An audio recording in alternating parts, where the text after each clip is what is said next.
Hello, fellow gunners. Tim here at the reloading bench.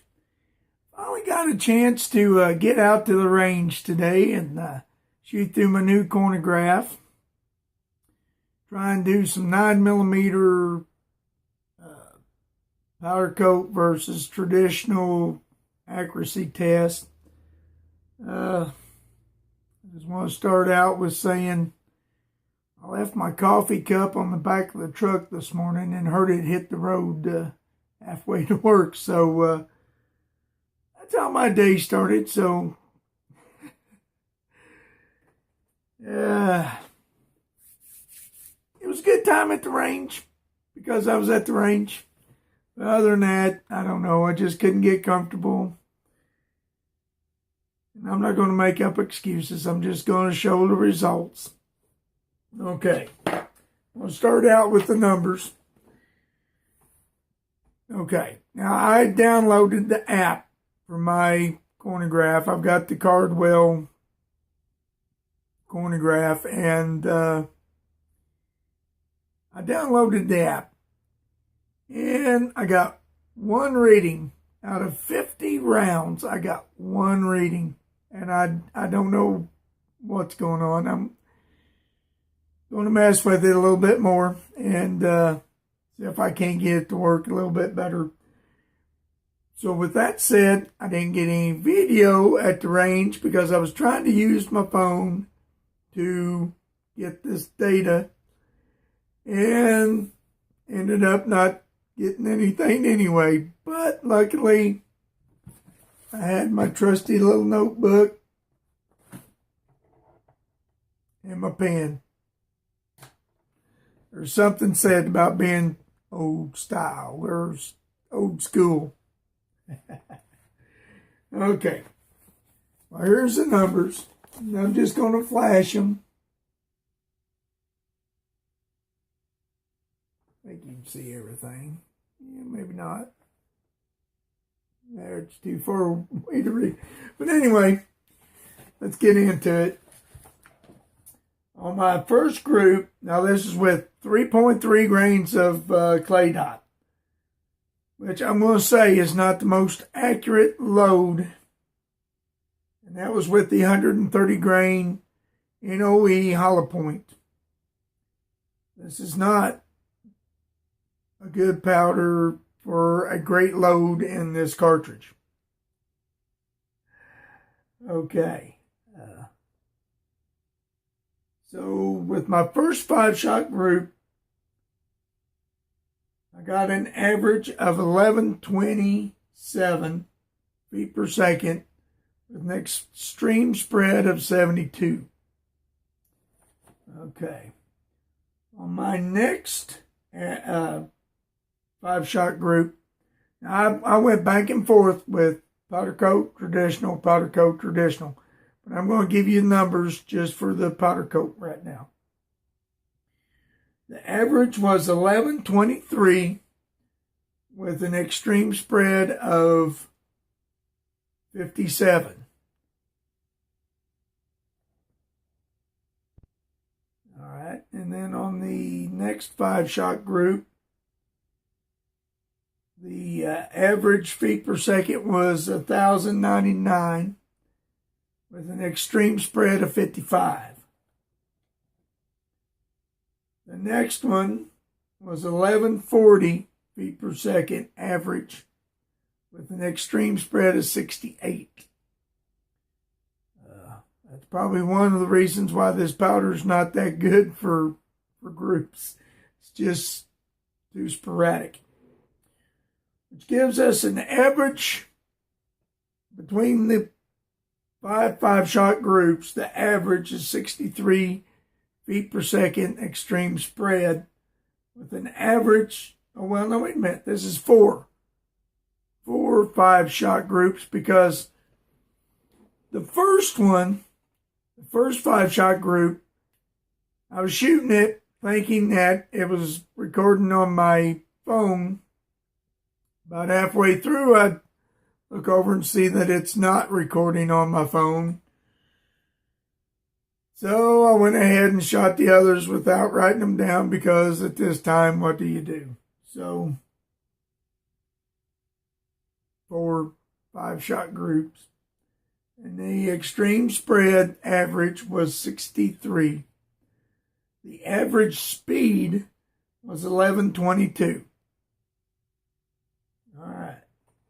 Now, we're going to go with the traditional now. The first 5-shot group, the average was 1,095 feet per second with the extreme spread of 66. The next 5-shot group was 1118 with an extreme spread of 22, which was my best 5-shot group as far as average speeds. Okay, the next one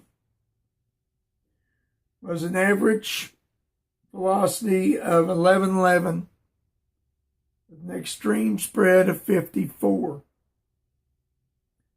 The next one was 1062 with an extreme spread of 71.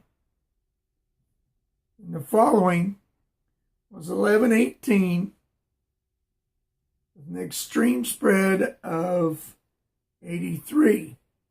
Now this gives us an average speed of 1101 feet per second with the traditional and the extreme spread of 59.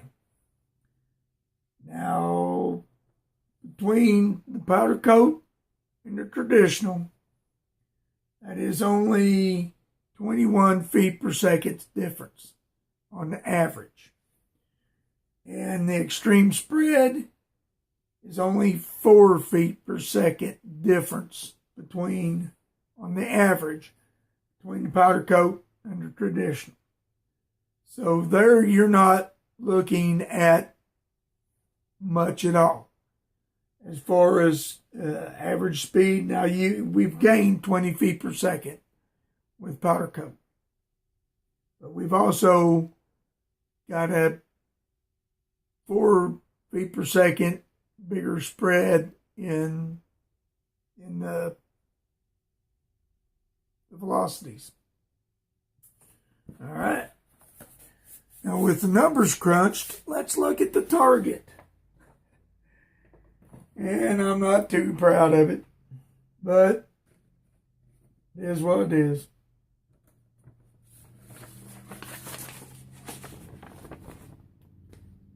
I keep this piece up here, which I can't. Here's the powder coat. Now I didn't measure it. You guys can just look at it and see where it's at. Now here's the traditional. I'd say the traditional one as far as accuracy. Now, I could crunch some numbers, but you know what? I'm going to. Because we need to know.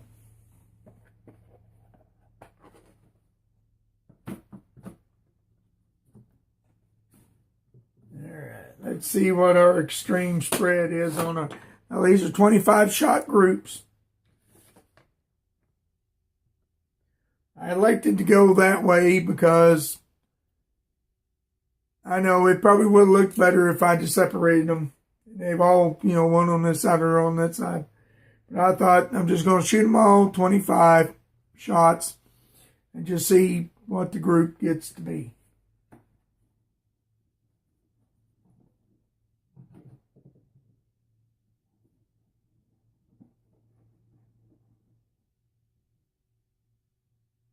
These were shot at 25 yards. And I'm not happy with it. I'm just going to tell you right now, I'm not happy with these groups. Powder coat. The traditional was a 5-shot group. Or a 5-inch group. Get the glare off of that. There you go. Now let's measure the traditional.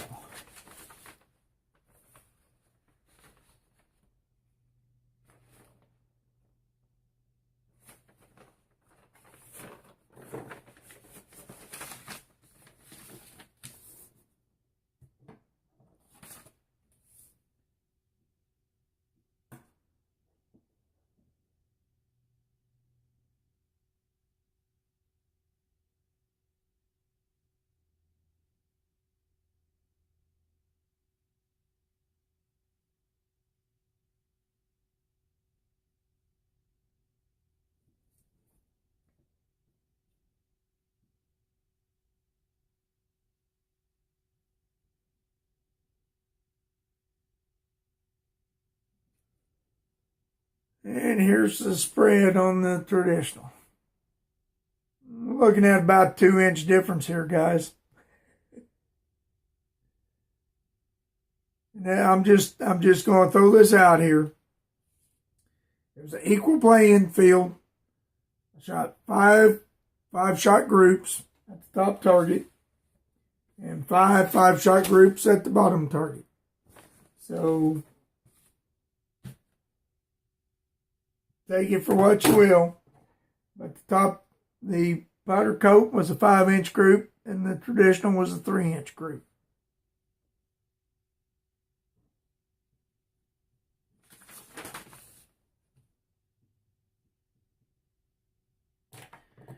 All right, guys. I know that doesn't seem very professional, but I'm just an old redneck, so